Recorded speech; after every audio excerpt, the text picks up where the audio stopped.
Warning. The following is extremely addictive content. The original Savage Podcast may cause increased levels of success, happiness, and completely transform your life. You've been warned. Welcome, everybody. It's another week on the original Savage Podcast. I can't wait for this one. I've known the next guest for a long time, and it was one of those things that I knew whenever I started the podcast back up. I had to get him on, and this is going to be great. That's all I can say. I know it's going to be great. He can tell a story just as good as I can, so it's going to be a good one. Without any further ado, Davey, why don't you go ahead and introduce yourself? What's going on, everybody? This is Davey Penny. I am from the big town of Benson, North Carolina. Played my college baseball for one of the best programs in the country, East Carolina. Go Pirates. Had the chance to get drafted by Boston, even after following a couple of injuries. Still got a call from Boston Red Sox to come play a little baseball, so I was able to do that for a few years before I got another injury and setback, but had a ball, man. Held that 2004 World Series trophy in my hand. It was awesome. It was big. It was heavy, and I didn't have a smartphone at the time, so I didn't even get a picture. But, man, met a lot of cool folks, along that baseball journey. And Dad's former military, mom owns her own business. They volunteer more than they work, so I come from a family of servants, man, givers, and just folks always looking for a little, just more, man. But the baseball world was really what made me who I am, and I encountered so many great coaches and players along that journey, and it was just, it was a lot of fun to pull and pluck different ideas, different topics, different sayings, different philosophies from all those people I encountered along that journey. So, man, I'm glad to be here. I'm yours. Yeah, dude, that's exactly what it's about. It's about borrowing. I say steal a lot, but a lot of people tell me borrow. That's right. I borrow sayings from other people. That's why that's why I love the podcast setting, because you get so much insight, you get so much from other people. A lot of people will ask me, "What are you doing? Why are you doing the podcast, or what's your goal with the podcast?" And I'm like, I'm selfish. I get so much out of the people that I meet. I get so much out of the conversations that I have. And that's exactly what it is. Just like you said, coaches or other players, you get these little tiny tidbits. And it all adds up, right? For sure, man. For sure. That's what it's all about, baby. Yeah. Well, without further ado, let's just jump in. The thing that I ask everybody every single week to kind of kick off the podcast, it's simple. It's just, in your opinion, through your experiences, what is that one thing, that catalyst that really sets somebody up for lasting change in their performance, in their life, in athletics? What is that one thing that really takes somebody from one level to the next? And what's that catalyst that does that? Shoot, man, I'm going to tell you what. So for me, it's I think you've got to have some joy in your life. I think you've got to find what gives you joy. To me, it's, my parents preached the Bible to me from a young age. And so the golden rule was really important in my house, right? And in life, I found that just to carry through, whether you're a believer, in the gospel or the life of Jesus or not. There's a golden rule floating around out there. And also this little thing called karma, right? So we've all heard of karma and the golden rule. But, man, I've made a conscious choice to treat others, try to treat others the way I want to be treated, or the way I'd want my mama to be treated. But for me, man, it's finding joy. Finding joy in whatever I'm doing, wherever I'm experiencing. Look beyond the negative, because it doesn't matter where you go, where you end up, where you're sitting at right now in this moment. There's people hating on you. There's people that have negative things to say about you. And, man, if you let that creep in, it's gonna kill your joy. If you let any of that failure, creep in, it's gonna kill your joy. If you allow yourself to listen to the noise, to the buzz, man, it's gonna steal your joy. So I like to try to exclude people from my life that are joy killers, right? Joy suckers. But my wife and I, we've had a good time, man, and we found a lot of things that bring us joy together. And the pursuit of those things and finding that joy, man, just brings us a lot more contentment. Even when the world feels like it's falling apart sometimes, even when things ain't going your way, even when the boss is on your case, man, or I'm a career firefighter now. After my baseball career, I came home, started riding fire trucks for a living, which I love. But even when it seems like things ain't going your way, man, you find those things that bring you joy, and it just kind of helps reset everything. But just the pursuit of more, a lot of times, it's tough, right? You got to find some contentment. Where do I draw the line? But my wife and I have found that as long as we're experiencing that joy, right, long as we can put a smile on our face and push forward with whatever we've got going on, whether we're achieving or underachieving at the moment, we're going to try to make it a point to have a good time doing it, if that makes sense. But absolutely. Man, anyway, the golden rule is real big at my house, man, and just making sure we treat folks the way we want to be treated. And I tell the guys that ride fire trucks with me all the time, I live in a world where if I cross paths with people while I'm at work, like if you cross paths with me when I'm on duty, you're having a bad day. You're not having a good day. People don't call 911 just to check on us, right? Hey, I was just saying how y'all were doing. People call 911 because they need help. Well, we're the help, man. I ride fire trucks in Raleigh, serving as a captain right now on one of our ladder trucks, getting ready to make the jump to battalion chief soon. So I'll be supervising just running point for a whole team of awesome firefighters, man. We got some great firefighters, some really cool folks I get to work with. And fire service was probably the most similar thing I could find to a sports team, right? So in baseball or fill in the blank sport, you train together, you practice together, you learn to compete together, right? And then when you go on the road, professional baseball, we're on the road all the time. Fire service kind of the same way, man. I'm a career firefighter. We work 24-hour shifts. It's like a slumber party. It's like a professional slumber party with fire trucks. So, when people call 911, they're having a bad day. So I tell the folks I work with, we are charged with figuring out how to make their bad day better. And I don't care what they look like. I don't care what they smell like. I don't care what their bank statement says. We're going to treat them the way we want to be treated.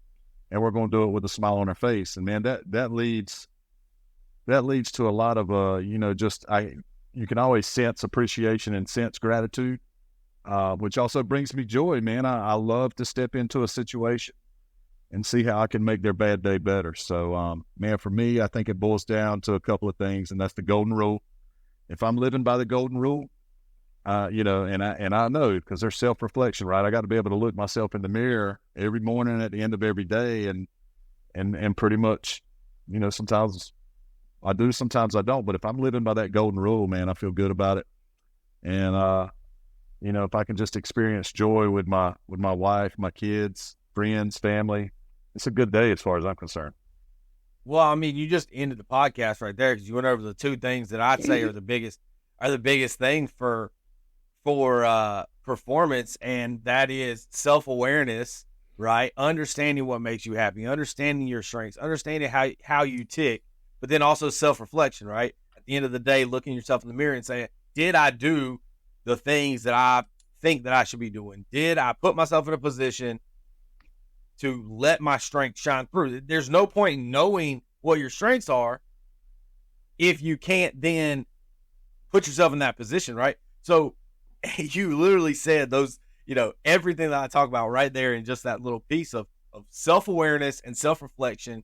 That is all it takes to understand how to, really put yourself in a position to perform at your best. It's about understanding your strengths, understanding what makes you happy, understanding all of those things. Because like you said, joy, right? Joy. Well, if you're not happy, you're not going to perform at your best, right? If you've got some sort of mood, if you've got something going on, you're not going to perform at your best. So you've got to, understand those things that make you happy. Understand those things that put you in the best position. And then you've got to make sure at the end of the day that you're doing that. You've got to make sure at the end of the day that you're putting yourself in those positions. Got to hold yourself accountable, and others too if you need to, right? Like you've got to be willing to address things that need to be addressed, and not just in others, but in yourself, right? We've heard the old saying, when you're pointing your finger at somebody else, you got, 3 or 4 of them pointing right back at yourself. So, it's just a matter of asking myself, am I, practice what you preach, or we talk a lot about work ethic. You kind of, I also coach a fast pitch softball team. My daughter's going to college to play softball, and all these girls they're phenomenal young softball players, man. And I tell them all the time, one of the things we talk about is input equals output.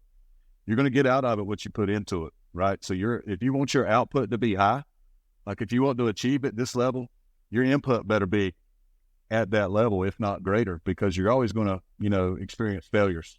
And that radio host, I think it's Bobby Balls, wrote the book, said fail until you don't, right? Because you just keep pulling yourself back up and you keep pushing forward. And man, you're going to keep failing, but keep failing until you don't, right? You don't wake up and get to experience success every single day. It's not realistic. That's not a realistic expectation.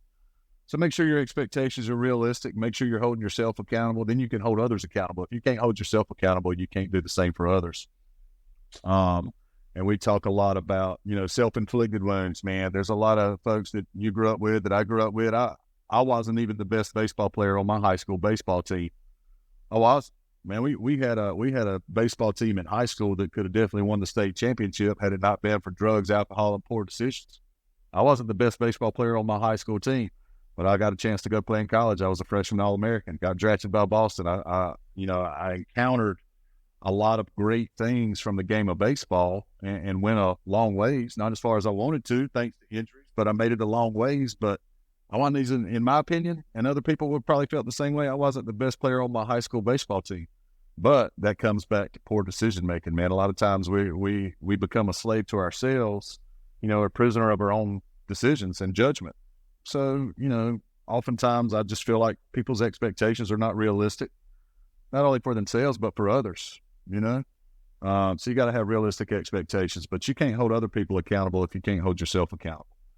So you push forward, man, and you find that work ethic, and you find those things that get your blood boiling, and you go after it. You put that in the recipe every day, but you're going to get out of it what you put into it, period. Bottom line, you can't put in this much effort and get that much result. That's not how it works. I talk to my son about that all the time, right? It's all about the unseen. It's the stuff that you don't want to do. It's hey, you got friends that want you to come upstairs and play video games. I get it. You want to talk to your friends. You want to be around your friends. Have you done work today? You want to get better. Have you done the work today to get better? Because playing video games, as much as I have joked around to him about, it'll help your timing. Like sometimes I let him have some fun, right? I joke around about, hey, you're playing MLB The Show and you see different pitches. It helps you see some pitches. Obviously, that's not real. But, he's 9, so I got to give him some slack. I got to let him have some fun. That's right. It's, hey, have you done the work today? What have you done to get better today at some form of athletics? Have you run? I don't even care if you're practicing baseball or practicing basketball or whatever it might be. Have you run? Have you conditioned today? Have you done anything that gets you where you want to go? Because as long as I can remember, as far back as I can remember, we would go to the Pelicans game. We would go to the Mudcats, right? We've taken him to several minor league games and minor league stadiums, and now taking him to college games at Coastal and things like that. And he's always said, I want to play there. I want to play there.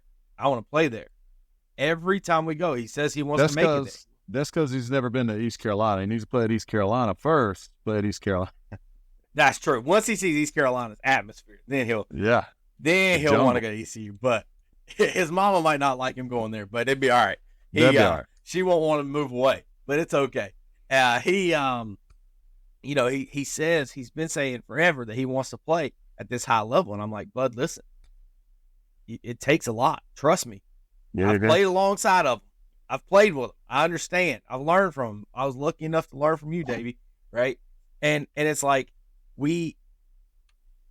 again, it's so hard. And something you said earlier too, and I want to touch on this, was you're talking about that poor decision making, and it all ties in to the environment right now, right? Like it's so hard and easy to succeed right now because we've got all the information out there. Like there's more information than anybody's ever seen out there, right? Everybody is using TrackMan. Everybody's using video analysis. Everybody can tell you the perfect mechanics and how to get stronger and this, that, and the other, right? There's all kinds of information out but there's also all kinds of haters out there and all kinds of negativity out there. You're posting videos because you want to be seen, and then in the comments there's 45 people telling you you're not doing it right, especially in baseball. Baseball is about failing, right? A great hitter hits 300, meaning they fail 7 times out of 10, right? So it's one of those things where it takes the mental toughness and the discipline to be able to ignore that negativity. And so, yeah, it's one of those things that right now it's easier and harder to be super successful in sports and really anything, successful in anything. Man, I'm so glad they didn't have smartphones when I was younger. Holy moly, I wouldn't be here today. They had smartphones back when I was in high school. I'd be locked up somewhere for sure. But there's so many distractions out there. It's easy to get distracted. I think that's just another little tidbit that a lot of people fail to recognize and understand is that, a lot of times our failures are due to what we allow ourselves to become distracted by.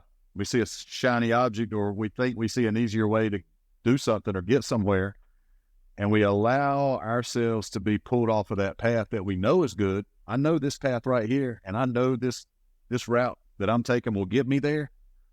But wait a second, they got there a little faster, or they took a different journey, or they, clicked this button or looked at that thing and they got where they wanted to be faster than I feel like I'm going to get there. So I'm going to divert. They divert off of the proven tactics, whether that's life, business, sports, whatever. More often than not, I'm not saying, never say never, right? But more often than not, the quick fix is not the fix at all. The best solution is not always the shortcut. The fastest way to get somewhere is oftentimes not the shortcut. So I think you just got to dig in and recognize, what are the truths? What are the truths that I can believe in? What are the givens that I can rely on, and who are the people that can help get me there? And what decisions do I need to make as an individual? I know what my strengths are. I know what my weaknesses are, right? I do. I have to be okay with my failures. A lot of people are not. I tell people all the time, man, when I make a mistake, I say, hey, I'm sorry. That's my fault. I screw up all the time. Just ask my wife. Because she sees me every day, right? She's my partner in life. She knows I screw up. She knows I fall short. Where other people may not see it, I'll be the first one to admit when something's my fault. Like, hey, that's on me. That's my fault. I tell that to the girls I coach, kids I work with in sports or at the firehouse. If I lead you astray, I'm going to let you know that's on me. We did some driver training yesterday. I'm on a tiller truck, one of those big, long trucks that has a driver in the front and back.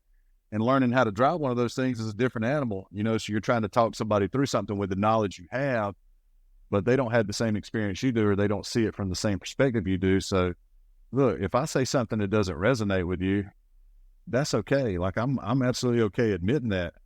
And it's just like somebody else can tell you the same information in a different way and it makes sense, right? Look, I played baseball almost at the highest possible level. I pitched against big leaguers, saw a lot of success in minor league baseball, and was on the right track until, my shoulder surgery. But I still have to pay somebody else to work with my daughter on softball. I pay somebody else to tell her the same things that I'm going to say, but they say it in a different way. The bottom line is it's just better received coming from somebody else, right? A lot of times. So if I'm working with you on something, again, business, life, sports, fill in the blank, I could explain it to you the best way I can, man. Lay it all out there in front of you. But if you don't receive it and it didn't resonate with you, then you didn't learn. You didn't get it. But, my neighbor may come in, give the exact same information, presented in a different way with a different tone of voice, and your light bulb goes off, man. So that's the cool thing, and you've seen it, and I've seen it. Doesn't matter what you're doing. Again, life, business, work, sports, fill in the blank.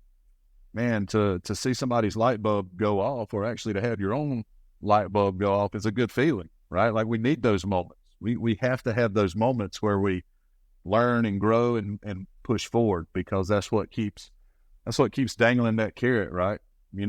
Pushes me towards greater successes. I failed on a battalion chief assessment. I came up short because I didn't prepare. And I share this story a lot, man. The last time I went for a big promotion to be a battalion chief of the Raleigh Fire Department, I wasn't worried about my preparation. I didn't put the time in. I didn't put the effort in. I was so confident in my own abilities that it led to my failure.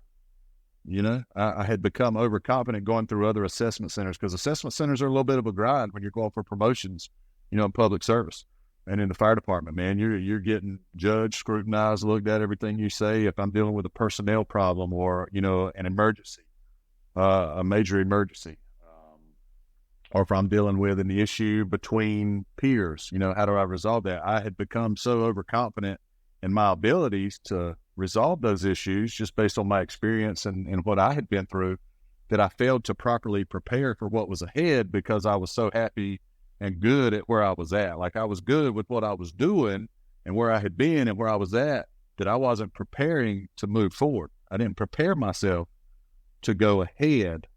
I had only prepared myself to stay put. And that's what happened. I didn't do well on that assessment center. I came back the next time that we had the battalion chief's promotional assessment, man, and I was a lot better prepared, and I crushed it, but I wasn't, I had to get rid of that contentment, right? That little bit of, a lot of times we get in that space where, oh, this is good.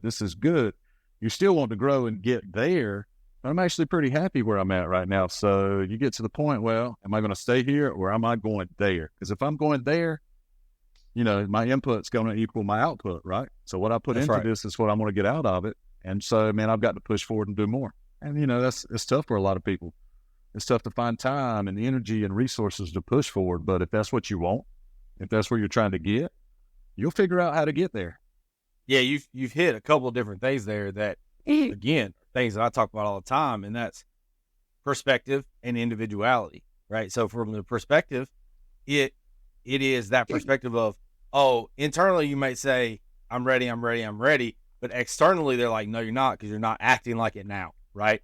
It's about, if you want to get to somewhere, don't wait until you get there to start acting and preparing and being that thing. You got to act and prepare and be that thing now. You can't wait until whenever I'd make it, then I'll, change this or change that or change this. Whenever I make it, I'll do that. Well, you'll never make it to that point if you don't change it now. So it's that perspective, just like you said in the driver training from your daughter, right? Sometimes it's based on how somebody says something is how you perceive it, and it finally clicks. And that's why I talk so much about perspective when it comes to peak performance. It's understanding your internal perspective and your external perspective, how you see yourself, how you understand things, how they see you, and how they understand things. There's 4 different perspectives between 2 people, and you have to get them all to align to really optimize that performance. And if you don't, that's gonna break down somewhere. And it keeps going back to what you said at the beginning of it, shiny object syndrome. It's, that person's doing this, maybe that'll get me where I want to go faster. Right? The squirrel moments where you get off track, you get off that proven track. Again, that's imitation, not individuality. It's about owning who you are, what we said first, understanding who you are, understanding what makes you happy, what brings you joy, understanding yourself. Well, once you understand who you are, then you can own that individuality. Once you own that individuality, then you can start to understand perspectives and say, okay, well, I know this is who I am. I know internally, this is my perspective internally. How do I get this internal perspective to match what's coming, what people see, right? That's it. All flows. It's all a part of the process. Like you said, you're on a path that you already know is successful. Stick to that path. Stop trying to go off. It's all a part of that process, that path, right? Finding out, being honest, asking yourself questions, really getting to know yourself, and then coming through. And I know that, I don't know if you want to touch on it, but I know that you had a period where you really had to get to know yourself, right? Where you're injured and you've got to sit there and you ain't got nobody to talk to or rely on other than yourself and your maker, right? Right on, man. Yeah, so like my first year of college, playing in high school, of course, where I was from, I was the best player on the team or whatever. You're the one that folks depend on, right? Then you get to a college baseball team like East Carolina, which is stacked with good players. They were all the best from where they came from. And then you try to figure out where you fall into that. And so I had no idea what to expect my freshman year. I remember we were playing at home. We were playing against Duke University. Our starting pitcher had a no-hitter going, Like we're into the 5th inning. He's got a no-hitter going in game 1, the very first college game I'd ever suited up for, right? And so I'm just sitting there soaking it all in, man, enjoying it. Finally, somebody, pitching coach, come over and said, "Hey, coach wants you to get ready. He's on a pitch count. He wants you to go ahead and get ready." I'm like, it's game 1. I just got here. I'm just soaking it in and enjoying this no-hitter. He said, "Yeah, he's on a pitch count, man. We got to have somebody to come in." So I got in the bullpen, I get ready, and he makes it through the 6th inning. And they looked down there and said, "He's going to start the next inning." I said, "Okay." Well, he gets through the 7th inning. So I'm like, "Oh, thank God." Because right now my heart's pounding, man. My heart's pounding. I don't want to blow this thing, right? Don't put me in. And then they looked down there in the 7th inning and said, "Hey, you got the next inning." So I came in. The boy had thrown 7 innings, no-hit baseball against Duke. We were winning like 4 or 5-0. This is the first college game I'd ever played in. Like the first time I'd put on the uniform, and I go out there in the 8th inning. And I think because I was just so humble in that moment, like I've got to honor this guy. I've got to honor my team. I'm going to give my best effort here in this moment. And I remember having that sense of just complete humility because I was this kid. I was this kid stepping onto this baseball field with juniors and seniors, guys who are 21, 22 years old. I just turned 18, and I've got to finish out a no-hitter, first college game ever. Thank the Lord I finished it out, so that was awesome. And then, dude, what happened is I got caught up in that, right? I finished out that. I just pitched the 8th and 9th innings, but we closed out the no-hitter next day. Newspaper, right? Newspaper kids, newspapers used to exist. They still do, just more. So the next morning, the newspaper headline was Minton Penny no-hit Duke, game 1, ECU baseball, because ECU baseball is a big deal in Eastern North Carolina, man. It's up there at the top, right? So my name's in headlines. I'm like, oh, dude, this is going to be easy. This was great. I thought this was going to be hard. This ain't so bad. I just completed a no-hitter my first game. Next game, we're playing some team from up north. They weren't that good. They were an average team, right? I go out there, and I can't even get out of the inning. And coach comes out there, Coach Sinclair, who ended up getting Lou Gehrig's disease, ALS. Talk about leadership, man. He's a whole nother conversation, right? Like a whole nother level of human being, the things I saw that man do. But he comes out there, and this is exactly what he said to me in my second college game against a lesser opponent where I couldn't even hardly get an out. I couldn't even get out of the inning. He looked me right in the eye, and he said, "You thought it was going to be easy, didn't you?" And I didn't even respond, man. I just put my head down and walked back to the dugout. He took the ball from me. He looked at me, and he said, "You thought it was going to be easy, didn't you?" And so that hit home, man. That right there, that lit a fire in me to create a better work ethic and a more realistic expectation. We talk about realistic expectations. After completing a no-hitter against Duke in game 1, my expectation was to do the same thing every time I stepped on the mound until game 2, right? Stepped on the mound in game 2 against just an average team, lesser team from up north that had come down early season game, and I couldn't even get out of the inning. And he looked me right in the eye and said those words, "You thought it was going to be easy, didn't you?" And then, man, that stuff like that hit home for me, and just little moments in life where people, they don't have to say much. Sometimes they don't even have to say anything. Sometimes you can get a look, but in that moment, I realized I had a lot of work to do. Like I needed to not only adjust my mental game, my effort level, my emotions, my expectations, but it was going to take a little more than what I was doing. It was going to, and so my freshman year, I was a freshman All-American, had a good year. Come back into my sophomore year, and man, there was all this talk, there's all this hype, right? Even back then, before, we didn't have a social media stuff back then and barely had the internet, right? But there was all this talk and hype, and I had this expectation of having this big year. I was just a freshman All-American, man. I set some records. We made a regional push. We lost to the Raging Cajuns in the regional. They went to the College World Series that year. So anyway, I come in with this head. My head's this big, man, thinking that it's just going to be another big year. And it was like 3 days before opening day of my sophomore year. I was covering first base, and a guy flipped the ball on a rundown, and I caught it. When I came down, my whole back lit up from bottom to top. It lit up. It just was like it all of a sudden caught fire. I'd never felt anything like it. And I had this severe back spasm strain, ended up having to get injections and all this treatment. So I missed the first 6 weeks of my sophomore year. Now, rewind to that moment before that, because that happened in practice one day. In my mind, I was going to be an All-American again. I was going to lead the team on the mound, and those were my unrealistic expectations. Okay. And it's one thing to have goals. You got to have lofty goals, man. But my expectations is what got me in trouble. Yeah, it's good to have these goals, but make sure your expectations are going to get you there. Make sure your expectations are realistic, because a lot of times, they say shoot for the moon and maybe you'll reach the stars, or, whatever. But I just think my expectations is what really need adjusting. And a lot of times that's what people need, man. They need to adjust their expectations, not their goals, but their expectations. And so I got hurt that year. Come back halfway through the season, had an average season. Junior year was really good. But after that injury, it just wasn't the same, right? I didn't have the same stuff. I had to work harder. I had to work harder to achieve the same outcome. And then senior year, man, I started, thought I was going to get drafted my junior year, but because of that injury I had my sophomore year, it just put me behind. And then, so I went back for my senior year, and, things were going really good, really good. And again, my head started to swell again. My expectations started to become a little bit unrealistic. Goals were still there. The goals were still high. The goals were lofty, but my expectations, that's what needed the adjustment. My input wasn't necessarily going to equal my output. And so we were playing down in Texas, and man, everything had been going good. Was pitching well.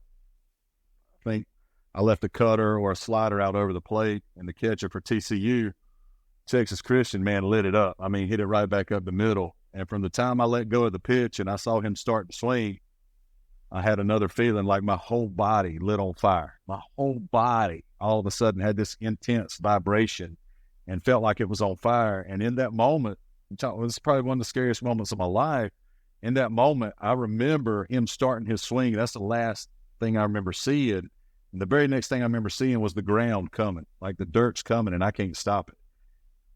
And I couldn't catch myself. I'm falling forward after making that pitch, and I'm falling forward, and I see the dirt coming, and I can't catch myself. So in my mind, I'm paralyzed. In that moment, in that flash, I just became paralyzed. I can't even move. And then I remember hitting the ground. And again, my parents are listening to the game on pirate radio, internet broadcast. They're back in North Carolina. We're playing in Texas. We're at TCU, and man, their whole lives just stopped because the guy that was announcing the game, I don't know who it was, but, they just went straight into panic. Penny's down. He's not moving. He's not moving. Oh, my God. He's unconscious, saying all these things on the radio. And my parents are hearing this, so they're freaking out. They're getting their knees in prayer. And I remember I never lost consciousness, but I lost the ability to move. And for those, if you've never encountered that or known what that feels like, that's a scary thought. I lost the ability to move. I remember looking at my hands laying on that dirt in Texas, and I couldn't move them. And in that moment, I thought that was it, man. I didn't even know what had happened. I had no idea what had happened, but I lost my ability to function. And dude, that's one of the scariest thoughts I've ever had in my entire life, where I'm looking at my hand trying to make it move and tell my arm to move, and I can't get myself up. I'm laying face down in the dirt. And then finally, and again, it seemed like an eternity, but it was probably just a few seconds. I remember looking up. I was able to get my head up. I was looking at the dugout, and my pitching coach and our trainer, Chad Wolf, are running in slow motion, man. It just looked like a movie. And they're coming to me, and they're like, stay down, stay down. And I remember thinking, I can't move anyway. I couldn't get up.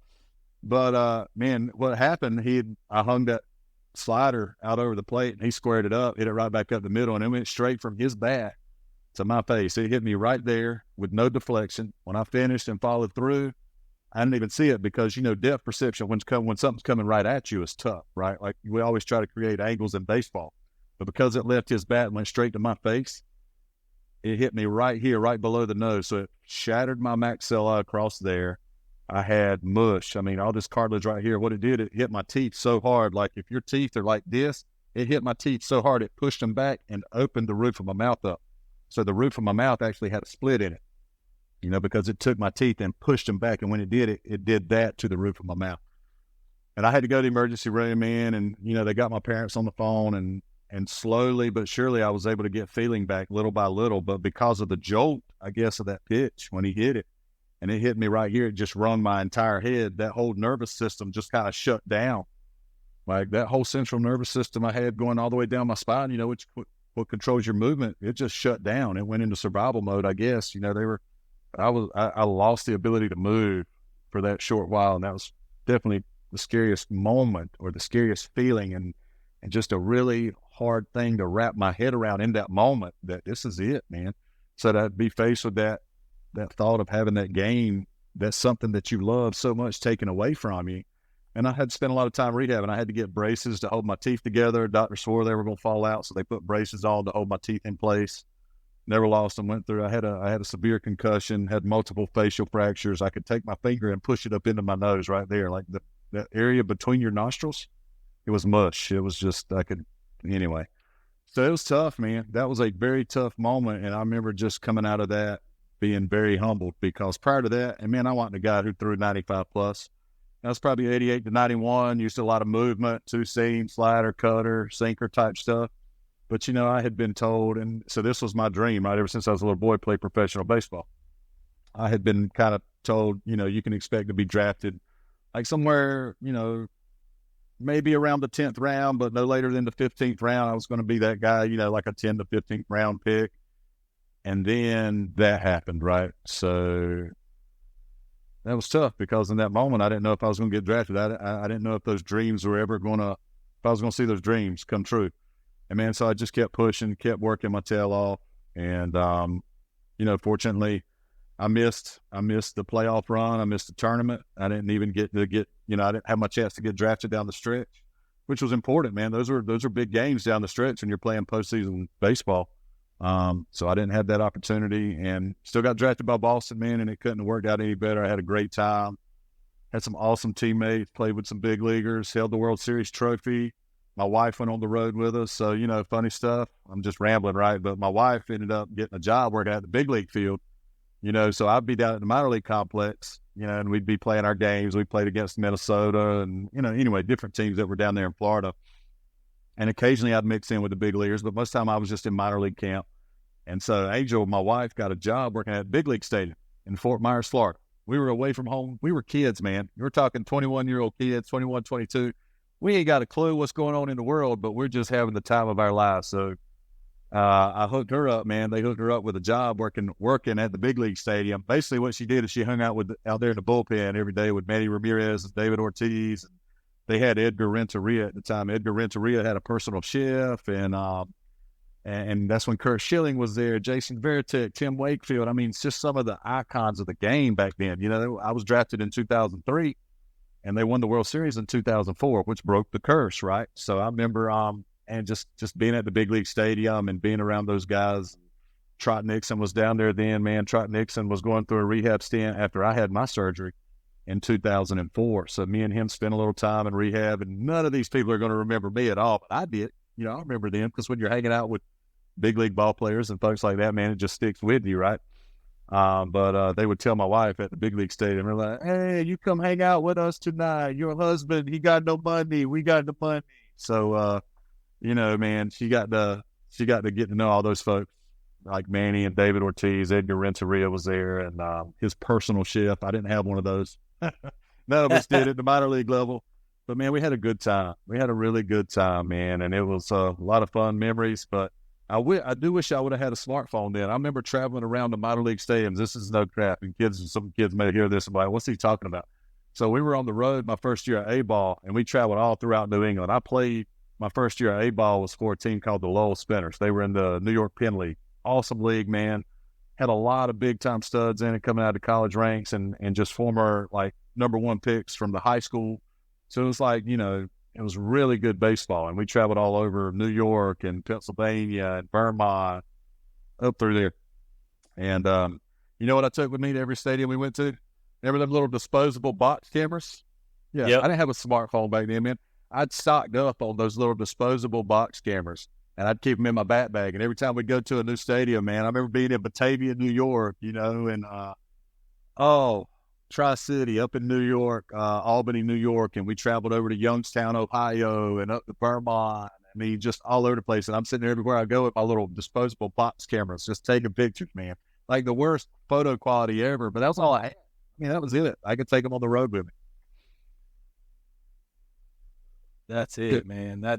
It's about those, it's about creating that memory, and that for you is what, what was able to create that memory. Now, I think that a lot of it now we all have become reliant on the technology, and it's hurting the memories and the experience because we're so wrapped up in capturing it on our phone.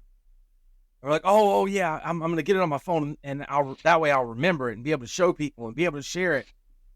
But a lot of the times we don't. Well, I don't know the last time I went back and looked at stuff on my phone, right? But if you get it, I'm not a big picture taker anyways, but people get so here, right, wrapped up in that phone in front of their face, they miss what's happening.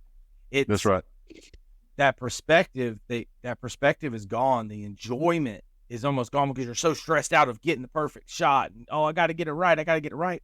You miss the enjoyment of what's happening and what's beautiful in front of you, right? Like you said, like just experiencing it and taking pictures with a box camera. Like for you, the experience was the games and stuff like that. You were taking the pictures before the games and stuff like that. But, I think that we get so wrapped up in this, again, perspective that we want other people to see of like, oh, hey, look what I was doing, right? It's what you want other people to see. That doesn't mean that's who you are just because you're taking a picture. I just saw a thing literally last night, actually, before we recorded this, of some influencer got caught. They got fact checked. They posted a picture of some Miami mansion and put a headline of like, just bought this $1.8 million mansion at 19 years old or something like that. And then somebody put the Zillow listing underneath it where it said like, this house is still for rent. This dude didn't buy it or whatever. And they called him out, right? It's this, people are so worried about what everybody sees, right? That perspective is off. And it's you're again, shiny object syndrome. You want to be like that other person that everybody sees. Squirrel, right? But, I think maybe for me and other people that grow up in certain situations, they're able to block that out because, like, for me, I don't care about a Lamborghini or this or that or anything like that because, like, if I'm going to buy a nice vehicle, it's going to be a nice truck, not a Lamborghini or anything like that. Like that for me is not what matters. But there's a lot of people out there chasing these Lamborghinis and Ferraris and big houses and whatever. For me, it's land. Let's get some land and a truck and a boat and we're good. That's all I need, right? I know, man. Well, but a lot of people chase that. Everybody defines success differently, right? So success to you is going to be different than success to me. So if people are out there chasing, trying to pursue their idea or their philosophy or their thought of success, they better be able to clearly identify what it is. But, we started off the conversation. Back to that self-reflection. Man, I'm going to tell you, so me and my wife, you talk about vehicles. I see a lot of young guys and girls, a lot of young families, a lot of young couples. They put a ton of money into their cars, right? So they lose the ability to save and invest. And my parents didn't teach me a lot about investments. I didn't know what a stock market was. But fortunately, my wife and I kind of dug into it when we first got married. We wanted to learn more about it. Like, how do we avoid the pitfalls of debt? And how do we capitalize on what we're able to do with money? Not that money is paramount. Money's not important, but money can bring you things that you want to have, right? Like I work to make money. We learned about investments and mutual funds and stocks early on, which was awesome. So we've been able to do a few real estate things, but I still drive the same truck I had in high school, though. We don't have car payments at my house. We don't have video games at my house. Matter of fact, we do. We got a Wii, and I bought that Wii with like 20 games for $50 from a guy I worked with at the fire station because my kids apparently were the only kids at their school that didn't have video games and they got picked on. Like my kids got called poor because they didn't have video games at their school. And like, that's perspective, right? They're getting my kids at 8, 9, 10, 11 years old getting picked on by other kids at school because they would ask like my little boy, hey, do you play this game at home where we can hook up and connect and play this game? And my son would be like, I don't have video games. They'd be like, oh my God, you don't have video games at your house? You must be poor. That's perspective. Video games are not important to me. We live on a farm, man. This farm's been in my family since the Civil War. So instead of playing a game of NBA 2K, me and Knox would outside and play horse, or some one-on-one. But to me, that's just what those kids say, right? That's their reality. That's their perception. If you don't have a video game console at your house, or if you're not driving around in a nice car, you must be poor. Man, I grew up, my daddy had a 1981 Oldsmobile, and I hated riding around in that thing. Think about what your parents drove when you were young, right? Anybody listen? Think about that car you used to ride around in, and you'd be like, my daddy had an 81 Oldsmobile that he had had for forever, and he was in the Army, and he won't go get rid of it. And anytime we drive it, man, I remember sometimes I'd have that feeling, oh my God, I hope nobody sees me in this old Oldsmobile Cutlass Supreme, you know? And my kids may feel the same way about me, but I get it now. My perspective's different. You know, my place in life is different. So I've got the same truck right now. I still drive it today that I was given by my parents, from my parents as a scholarship present when I signed with East Carolina. I got that truck in March of 99, actually end of February of 99. So me and that truck just celebrated 25 years together. I've had that truck longer than I've had my wife. So it's been a good one. But I see so many young people, man, just throwing money, like you said, throwing money at nice cars or shiny things, but they have goals of achieving something different, but their actions don't reflect their goals. You know, their actions don't reflect the path they need to be on to achieve certain things. If you want to have some land or you want to do some investment type stuff, be on that path. But I can tell you, spending a lot of money on vehicles or just having a nice fill in the blank may not help you achieve the goal you're looking for. So, you know, you've got to fact check yourself and adjust your expectations. And what are you willing to give up to achieve your dreams? You know, what are you willing to sacrifice? Earlier, yeah, well, it goes into some of the stuff we talked about earlier. And I was thinking about this earlier when you were talking about goals. And I'm not a huge goal setter, but if you set goals, it's great. Just don't put a timeline on them is my philosophy. Don't put a timeline, because if you put a timeline on it, then you're limiting yourself. You can set goals, but don't put a timeline. Obviously, certain things have to have timelines because they're calendar years in athletics, right? Like you have to have goals within the season, and there's timelines because it's how it works. But in life, I don't like to set goals with timelines because it's going to limit you to that timeline. You're going to be stuck to that timeline. But when you do set a goal, have a roadmap of how to get there, and that can help keep you more centered on. And it can be super windy, right? Like we grew up in North Carolina. We've got everything, right? We have the beach and the mountains, right? We're one of the really weird states. We get it. We know we're spoiled. We got so the beach. Moving here. Yeah, we got the beach and the mountains, right? We can go either direction, and we got some of the best fishing. We've got, you know, the ski slope is the highest ski slope on the East Coast, right?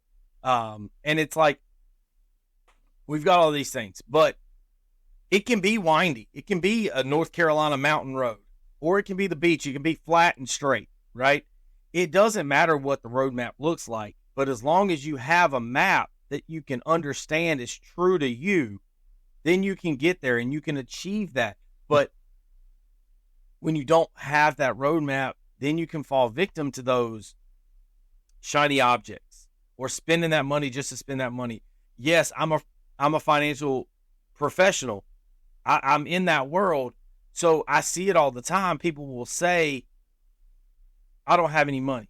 And then when they break down when they go through and actually have a budget, there's a ton of extra money, but it's stuff they're spending on Starbucks or eating out or this or that or the other. And listen, if that's how you want to live your life, that's how you want to live your life. But when you say you want to do one thing, but then when you examine it, you're not doing that thing, or you're actually hurting that thing. That's that self-awareness. That's that self-analysis or whatever you want to call it, where you're looking back. That 10,000 foot overview of looking at yourself and saying, hey, am I staying on track? Am I doing the things that I need to do to get me where I want to be? It's those types of things. And it doesn't have to be with finances. It can be with time. If you're looking down and you're saying, I don't have any time at the end of the day. I don't ever have any time. I'm never having any extra time. Well, then go and look through your schedule and actually schedule out, what was it? Well, how long did I spend on getting ready for my day? What time did I wake up? How long did I spend getting ready? How long did I take for breakfast? How long does it take for me to drive to work? Or if you're remote, how long does it take you to walk up the stairs? Right? Whatever, right? I guarantee you're going to find some extra time in there. When you actually reflect and look back, you're going to find that extra time. And whether it's time, whether it's money, or whether it's performance, all of those things And again, this ties back to where you were at earlier. It comes back to preparation, right? The things that you've said already. When you went for your battalion chief the first time, you didn't prepare because you were just confident you were going to hit it. You didn't prepare, but you were good, right? Then the second time, oh, I got to prepare, and you shined and you killed it, right? When you were pitching, the first time out, your mindset was, oh my God, this is so big, just don't screw it up, don't screw it up. Yet the second time you were, oh, this is going to be easy, and they were drastically different results. You didn't put yourself in the same mindset. The preparation was different between the two, and you got drastically different results. I just wrote an article about starting from an equilibrium, starting from a baseline, a jump point, whatever you want to call it, launch pad, getting yourself in this prep phase to perform, right? It all comes back to preparation, making that budget, making that schedule, mentally preparing to pitch, whatever it might be. That preparation phase is just as important, or depending on what you're doing, it's either just as important or more important than the performance. You have to prepare and make a roadmap on how to get there. For sure. You had so many layers to the last few minutes of your discussion there, man. And one thing that hit home with me is, the thing that my wife and I ask myself this a lot. I hope everybody else, anybody listening has never stopped and done this, but ask yourself and really examine yourself. Ask yourself, what's really important to me? What are the things that are important to me? Whether that's people, things, possessions, where you live, where you work, what you do, where are you volunteering your time, where you spend. So figure out what those things are that are really important to you, and let that go hand in hand with what brings you joy, right? What's really important to me, and what are the things that I love? What are the things that bring me joy? How can I take those things, kind of mesh them together, and set realistic expectations and goals for myself to push me forward? Because if I'm constantly having to do things that I don't really like or I don't really enjoy, I may feel like I'm failing, right? I may feel like I'm failing over and over again, but I keep doing the same things over and over again, right? Some people define that as craziness. Keep doing the same things over and over again, expecting a different result. But, man, you got to figure out what brings you joy. What I love, man, I wasn't the best baseball player. I was really good. I was pretty good, but I wasn't the best. I was a pretty good firefighter. I wasn't the best. I wasn't the best, tactics guy or tool guy or rope guy. I can't tie the best knots.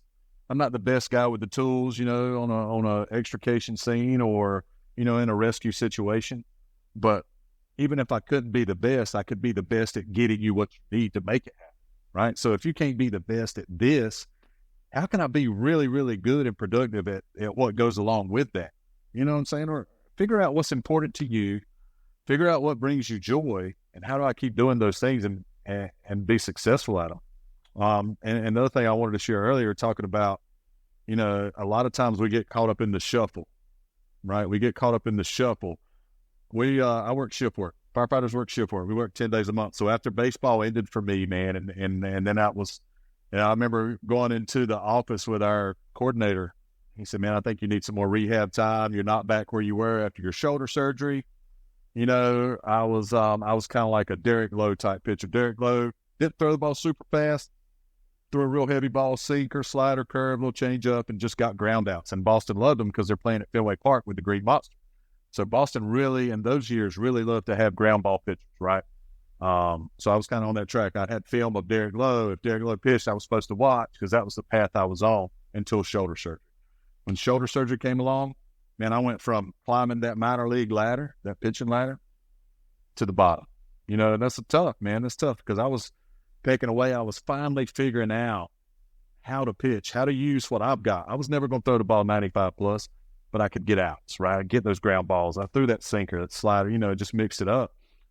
But you start climbing, and then all of a sudden something happens, and you get sent back to the bottom. That was a tough feeling too, man. After my shoulder surgery, it was not the same feeling. So I remember going into the office and saying, you need some more rehab time. We want to see you make a few more starts, here in Florida before we schedule you out. And I just remember looking at him and thinking, and I told him, I said, I have worked so hard just to get back to this point. I'm at peace walking away right now.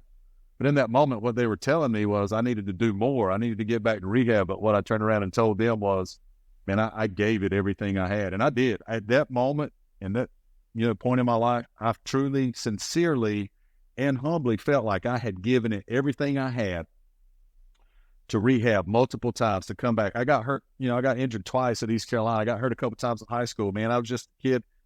Growing up playing baseball, I was always throwing. I played on 3 different teams at a time, and I was always pitching, and it wasn't good for me, right? So I encountered a lot of injuries, and I remember taking needles that long in my hip just to be able to play the game. I remember I had such a bad stomach bug one time, man. I threw up for 2 days straight. We had NC State scheduled for opening game at East Carolina. Coach wanted me to start that game. He said, we got NC State coming. I want you to start game 1. I said, all right. And then on Sunday, the game was Tuesday night. On Sunday, I started throwing up. Felt so bad. Monday, threw up all day long. Didn't eat anything. On Tuesday, they called me. Hey, you think you're going to be able to pitch tonight? I said, I haven't eaten anything in 2 days. They said, well, get on in here, get some treatment. We'll see how you feel. That Tuesday night before we played NC State, I went to the training room about lunchtime. I ate a granola bar. I took 3 bags of fluid, and we did some treatment stuff, and I threw 5 innings that night, and we beat NC State. So the things that we do for the game, like I had injections. You've seen the movies where people are getting injections just to get back out there in the game. I did that. I know what that feels like. And it's tough. It's tough. And I don't regret it, but at the same time, I don't know that I'm proud of it either. So, what are you willing to sacrifice to get where you want to be? But man, it was a long road. But my wife, when I got with the fire service, we worked 10 days a month. And so I started putting a lot of time and effort into what I was doing on my off days. I was growing a business. I had contracts. I had people that depended on me. So I was already working 10 days a month, 24-hour shifts. And now I'm growing a business. And it's bringing in some extra money. And it was nice. And then finally, after my 3rd kid was born, my wife, this is another thing that hit home, man. This was not my wisdom. This was her wisdom. And I share it. She looked at me and she said, you work your butt off. I mean, in a nice way, she looked at me and she said, you work your tail off. You spend a lot of time working and providing and doing things for this family and for others. She said, but I want you to remember something. Every time you tell somebody else, yes, yes, I'll do this. Yes, I'll take that job. Yes, I'll take this contract. Yes, I'll go work overtime. Yes, I'll go pick up another shift. Yes, I'll, fill in the blank. Yes, I'll work with your kid. Yes, I'll come practice with your baseball team. Every time I was telling somebody else yes, out of this drive to succeed and excel, I was telling her and the kids no. Because I wasn't taking them with me. Couldn't take them with me to work. I didn't take them with me when I was, fulfilling my contracts and going to practice baseball with other teams and working with kids on the game. And I won't ever forget that. And I share that in case that's your situation, for anybody listening. But she looked at me and she said, you do a lot. You do more than any human being I know, but every time you tell somebody else yes, you're telling us no. Every time you walk towards somebody else, you're walking away from us. And man, I just ain't no lie, dude. It was like cold turkey quitting smoking. That next week, man, I stopped working a part-time job I had at another fire station. I gave up my contracts I had. I was doing property maintenance and landscaping, and I had it rolling, right? I gave up those, and I started spending my time at home. And man, I've experienced joy from that far greater than any dollar bill that ever rolled into my bank account. But she had to look at me and bring me back down because I was chasing goals, right? Like I was chasing these big lofty goals of more money, more business, more recognition, more status, fill in the blank. But as I was doing that, man, I wasn't being that husband all the time, and I wasn't being the dad all the time that I could have been. So but she told me that, man, it hit home hard. And it was like night and day. I immediately just gave up a lot of stuff I was doing extra and started spending more time at home, spending more time with her, doing things around here. And I gave up a lot of money in the process. But man, I'm going to tell you, my life since then has been so much more joyful just with family things, just the things we're able to do as a family and the time we spend together. So, to what extent are you willing to sacrifice your time, effort, and energy? When there's maybe more you could be doing at home too. So what's important to you? How do you want to spend your time? What brings you joy? What's really important to you as a person, you as a family? How do you want to spend your time? Because you only have so much time, right? And you can't multiply it. I can't duplicate myself either. I can't be in 2 places at once. So I had to really ask myself, what's important to me? How do I want to spend my time? And what brings me joy? Man, and now all of those things are in alignment. And for me, that was the biggest breakthrough. Now that all three of those questions that I've answered are in alignment, and every day's a good day. Every day I go to the firehouse, it's a good day. I walk in there every day with a smile because I love being there. I come home from work, I see my wife and kids with a smile because I love being there. We go outside, and one of my favorite things in the world to do, and all three of my kids will tell you this, I just love to go out in the yard and play catch. And sometimes if I just need a little escape, there's two things that bring me peace. I don't know what it is for you, but these are two things that bring me peace right here. One is a game of catch. That's it. Just a game of catch, man. A ball and a glove or a football, whatever. Dude, a game of catch. Number two is water.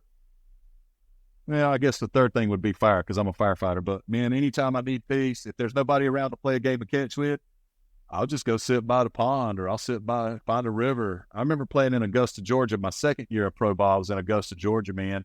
And on the days that I was scheduled to pitch, when everybody else would show up at the park at 11, 12, and I didn't have to be there, say, till 4 o'clock for a 7 o'clock game, 4 or 5. There was a lake down there outside of Augusta, Georgia, man. I would just go sit by the lake for an hour.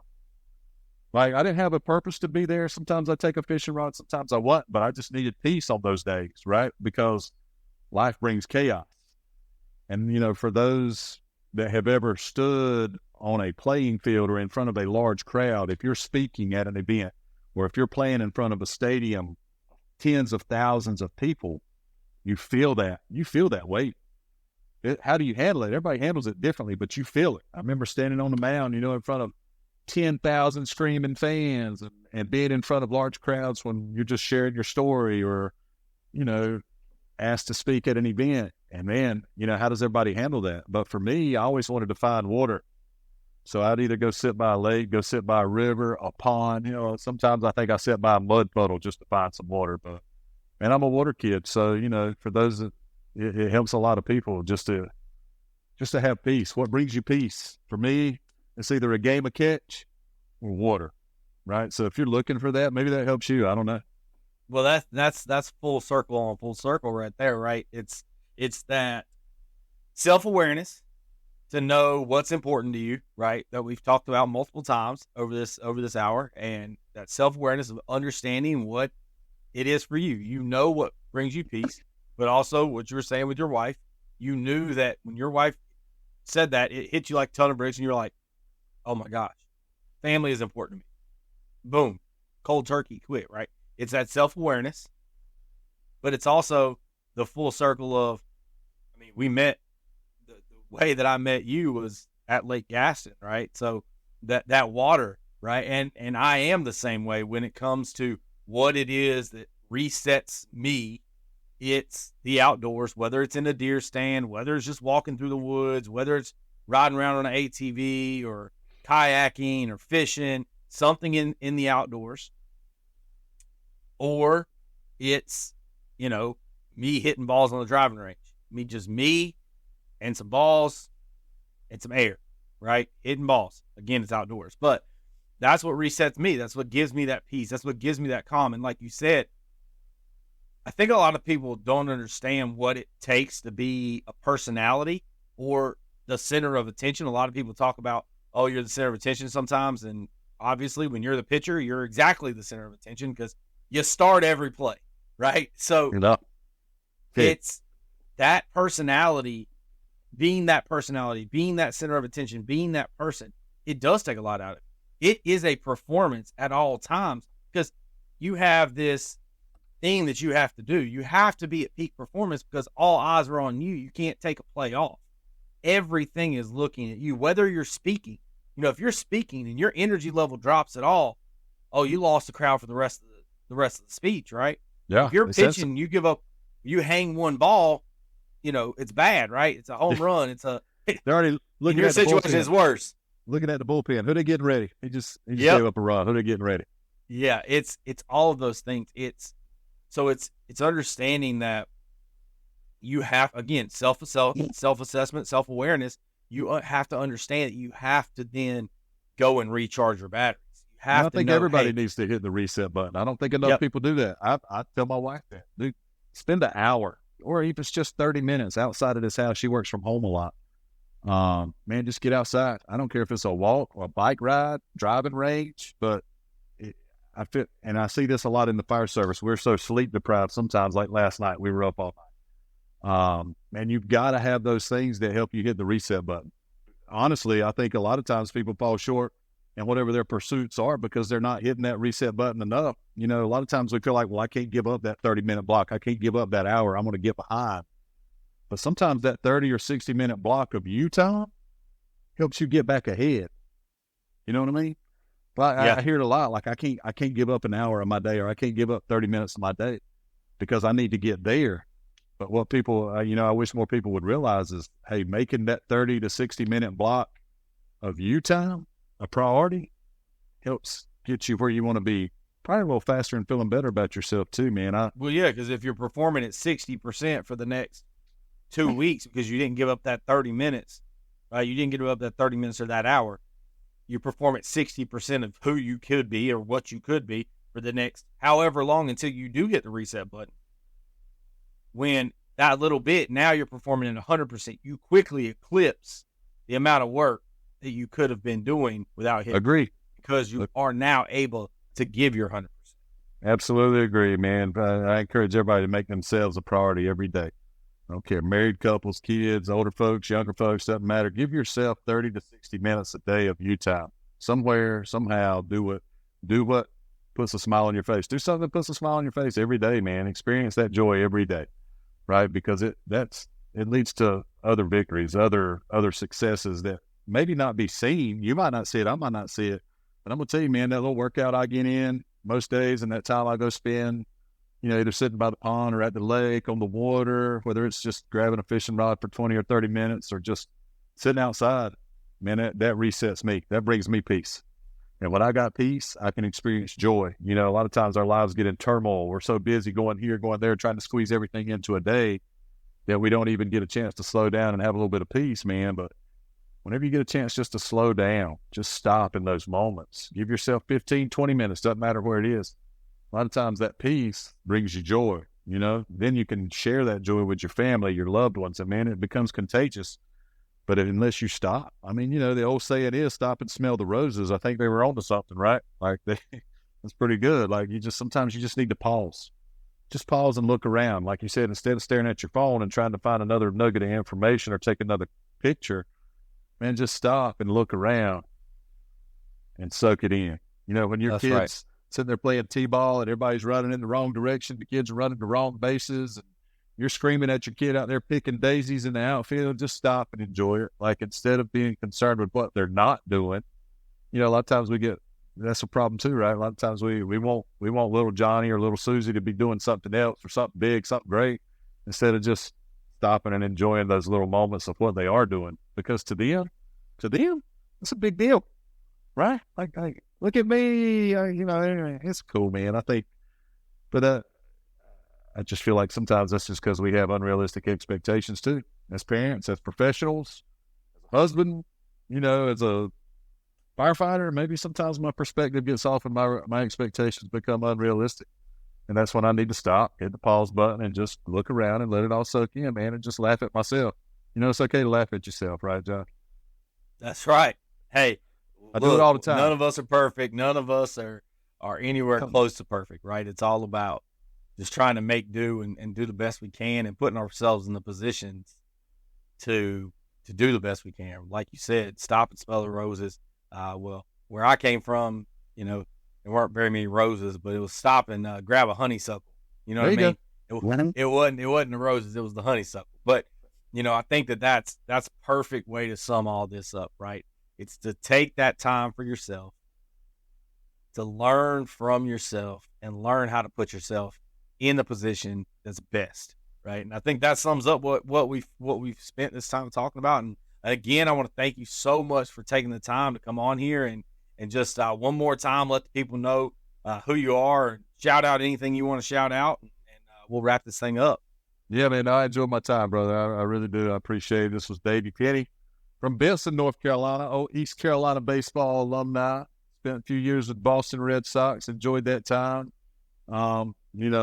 Surgery and injuries brought me home, but now I've got a beautiful life with my bride Angel, who I've known since we were 5 years old. I'm married to a woman we have no secrets because I've known her since kindergarten. We got 3 kids, man. But I just encourage everybody, learn to make yourself a priority. I mean, that's something I've had to do as I've gotten older, instead of always trying to do things for others, which is a great thing, but oftentimes you forget to do something for yourself. So make yourself a priority. Figure out, what's really important to you, how you want to spend your time, and what brings you joy. Man, once those things kind of came into alignment for me, personally and professionally, life just changed. I mean, life just changed for the better. And my wife and some coaches I had, some great people that had just great leadership principles, man, pass those little nuggets along to me. Something that's just as simple as my coach saying, "You thought it was going to be easy, didn't you?" Or my wife Thought it was going to be easy. Hey, my wife looking at me and saying, "Man, you do a lot. You do more than anybody I know, but you got to remember, every time you tell somebody yes, you tell us no. Every time you walk towards something else, you're walking away from your family." And man, little things like that just help bring life back into perspective and bring things back into alignment. So I think, that's where we all fall short. I fell short there, and I'm okay. Like, I admit that. But, figure out what's important to you. How do you want to spend your time? What brings you joy? Put those things in alignment, man. But I appreciate your time and what you do. Awesome. Alignment. That's what I talk about all the time. For sure, that's critical. So I'm so happy that's how you ended it. So listeners, thank you for tuning in. We'll be back at you next week with another one. And like always, let's grow.